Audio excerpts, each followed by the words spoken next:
Good day sa inyo mga idol. Itong mga nakarang araw ay nakaranas tayo ng mga hindi kagandahang panahon. Halos araw-araw ay umuulan at nagkaroon pa ng isang matinding bagyo at binaha ang mga kalsada. Kaya halos 2 linggo rin akong hindi nakapagbisikleta.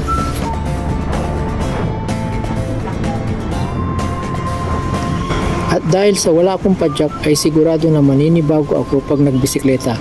Kaya ang biyahe ko ngayon ay medyo tatansyahin ko muna para hindi mabigla ang aking katawan. Ang biyahe ko ay pupuntahan ko ang pinakakilalang arko dito sa Calabarzon, ang Welcome Ark ng probinsya ng Quezon. At ito ay matatagpuan sa boundary ng San Pablo City ng Laguna at Chaong ng Quezon Province.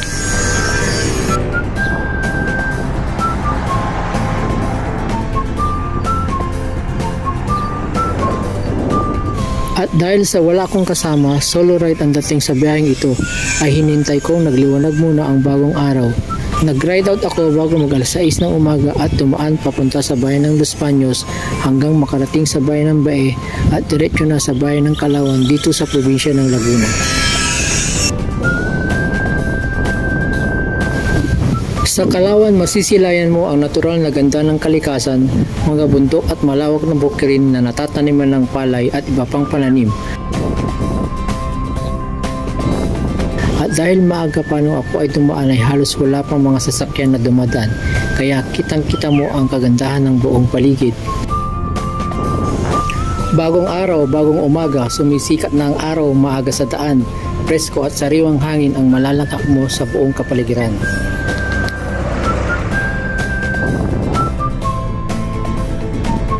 Hanggang makarating ako sa malaking pinya sa Calauan Town Plaza, dito ko naisipang magpahinga pansamantala at kumuha ng ilang pictures at videos.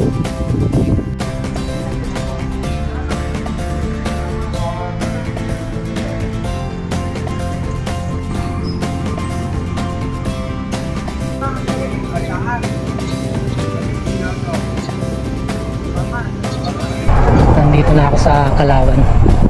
Umaahon na ako sa may balay hangin. Ito na, nasa 5% na yung gradient ko. Medyo matarik yung dadaanan ko. Nasa 6.9 na yung gradient na. Kumunti naman ang sasakyan.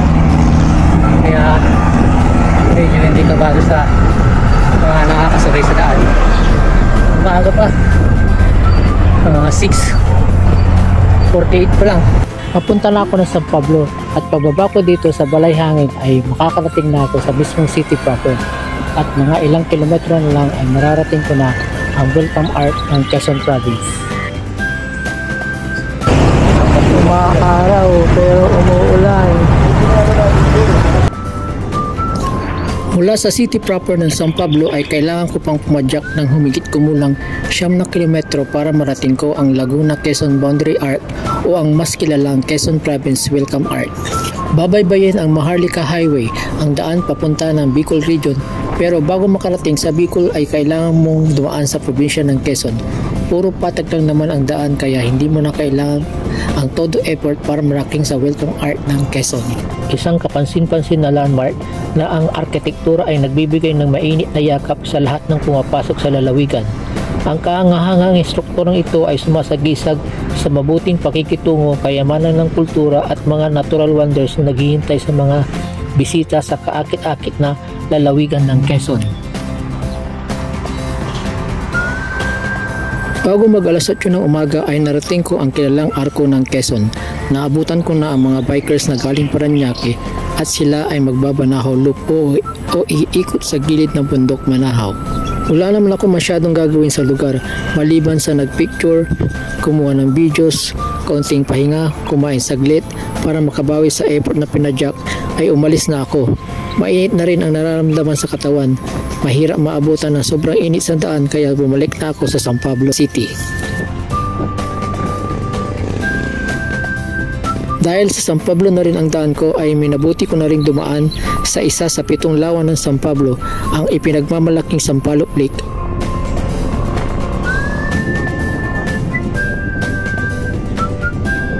Ang lawa ng Sampaloc ay isang lawa ng bunganga ng bulkan. Ito ang pinakamalawak sa 7 lawa ng San Pablo City na may kabuuang circumference na 3.7 kilometro. Halos kalahati ng lalim ng lawa ay may mababaw na depresyon sa ibaba na nagpapahiwatig ng pinagbulan dito sa bulkan. Ang lawa ay nasa likod lamang ng bulwagan ng lungsod ng San Pablo at meron itong mga fish pens at maliliit na cottages at food stands sa gilid ng kalsada.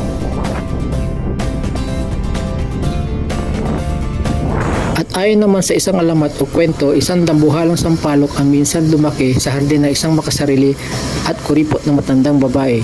Isang araw, isang matandang lalaki ang humingi ng bunga ng sampalok bilang gamot sa kanyang apo na may sakit. Sa halip na tulungan siya, inilagay sa kanya ng matandang babae ang kanyang mababangis na aso para itaboy siya. Labis na nasaktan ng matandang lalaki. Sa katunayan, isa pala siyang diwata na nagbabalat kayo. Pagkalis ng matandang lalaki, nagkaroon ng dumadagundong na ingay at ulan na sinundan ng pagbitak ng lupa. Ang buong halamanan ay lumbog sa isang napakalaking hukay na agad na napuno ng tubig na pinangalanan ng mga taga-nayon mula sa malaking puno ng sampalok.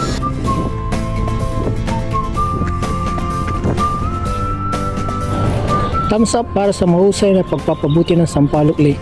Napakaangkop na lugar para sa lahat ng gustong mag-relax, tamasahin ng mga tanawin, makananghap ng sariwang hangin. Masaya na makita na ang mga lokal ay nag-i-enjoy pa rin sa kanilang magandang lawa. Nakita ko ang marami sa kanila sa ibang edad, grupo ng mga kaibigan at pamilya na nagpipiknik at nakaupo lang sa gilid ng lawa. Sana mapangalagaan nila ang Sampaloc Lake at ang iba pang wonder lakes ng San Pablo.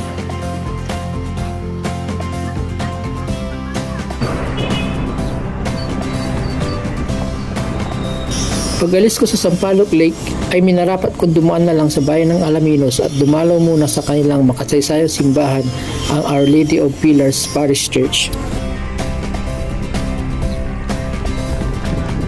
Ayon sa kasaysayan ng simbahan ng Our Lady of the Pillar, nagsimula ang debosyon na ang isang babae ay nakakita ng isang ivory image na may kahoy na katawan ng Birhen ng Pilar sa isa sa mga balon ng bayan. Dahil sa kuryosidad, itinago muna ang imaheng ito sa kanilang tahanan. Ang unang imahe ay tinawag na ang matandang Birhen. Nalaman ng bayan ang balita ng pagkakahanap ng imahe at dahil sa kuryosidad ay nagsimulang bumisita ang mga tao sa sambayanan ng babae para makita ang imahe. Ang pag-uusyoso na iyon sa kalaunan ay nag-iisang taimtim na debosyon. Para sa maraming kahilingan ay ipinagkaloob sa pamamagitan ng Birhen ng Pilar.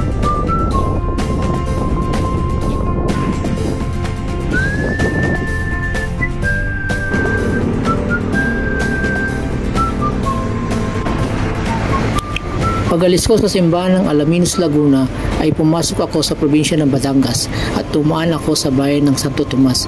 Dahil isang bayan pa at 28 kilometers na lang ang aking papadyakin para makarating ulit ako sa aking pinagmulan, ang syudad ng Calamba.